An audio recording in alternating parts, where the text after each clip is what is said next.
ছেলে কিন্তু শ্বশুরবাড়ি থাকতো নিচে আমার এনে ছেলেরে 2,80,000 টাকা আছে ছেলে বসে বেশি বইয়ে এটা তুললা শ্বশুরবাড়ি দিয়েছে আমার বাচ্চা দেয় না শ্বশুরবাড়ি দিয়েছে গেছে আজটা 1 মাসের উপর হয়েছে শ্বশুরবাড়ি দিয়েছে কালকা বাড়ি যাইছে তার বউ বলে পিঠা দিছে বাড়িতে রাত্রে আমরা বাড়িতে আসি না জঙ্গল গিয়ে ফলো দিছে সকালে ভর্তি হয়েছে দিকে এই অবস্থা বিয়ে যে করছে কতদিন হয়েছে? বিয়ে করছে মেয়ে হয়েছে 2-3 বছরের।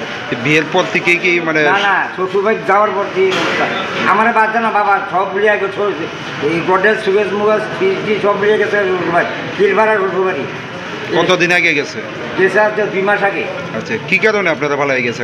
আমরা ভালো গেছে তারা আমি তো কীর্তন করি গেছি আসামে কীর্তন করতাম আর বাড়ি যাইয়া আমার লোক কোনো জোগাড় নাই এই জিনিসপত্র লয়ে গেছে মারে কোনো দাম দিছে না ভাই আছে একটা বাইরে জিঙাইছে না জিনিসপত্র লয়ে গেছে শ্বশুর ভাই কিন্তু আমি আসামে কীর্তন করি সত্য কথা বাবা মিথ্যা বলবো না বাড়িতে এসে করে ফোন করছি বলারে তোমরা লোক কালেকশন নাই তোরা বাবা ভালো কথা তোরা সংসার তোরা দিয়ে বাস আর কোনো কই না এই কালকা এই অবস্থা এই রাত্রে বাইতে এসে আইছি না জঙ্গলকে ভরা দিয়েছে প্লাস্টিক টোয়াই পাইছি না সকালবেলা টোয়াইতে যাইতে পাইছি আর কোন সময় কী খাইছে কইতে তো না আপনি কোন জায়গাতে পাইছেন?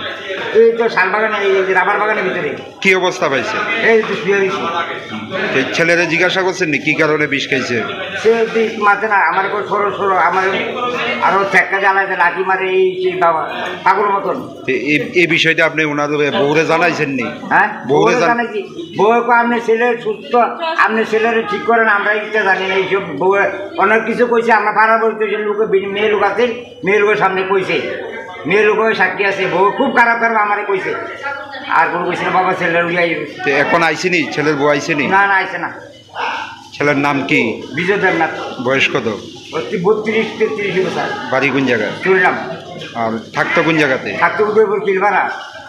তার শ্বশুর নাম হলো মানিক দেবনাথ কিলভাড়া মানিক দেবনাথ। আর বউয়ের নাম? বউয়ের নাম শানু দেবনাথ। কি মনে হয় আপনি কি কারণে বিষ খাইছে ছেলে? আমার মনে হয় স্যার কইলো না বিষ খাইছে এই যে কইছে বাবা আমার বাইক বউ মারছে ঘিনে বউ মারছে বাইক দিয়ে তার মার কাছে কইছে যেটা আছে বাইরে গেছে আর তো পাইছি না। কি কারণে মারধর করতো? যে তারা সংসার করতাম না আমি শ্বশুরবাড়িতে গেছি বিয়ার পরে আজ অব্দি গেছি না আমি তাই কীর্তন বাবু বাইরে কীর্তন করি। এটা কি সামাজিক বিয়ে আছে? হ্যাঁ সামাজিক বিয়ে হয়েছে।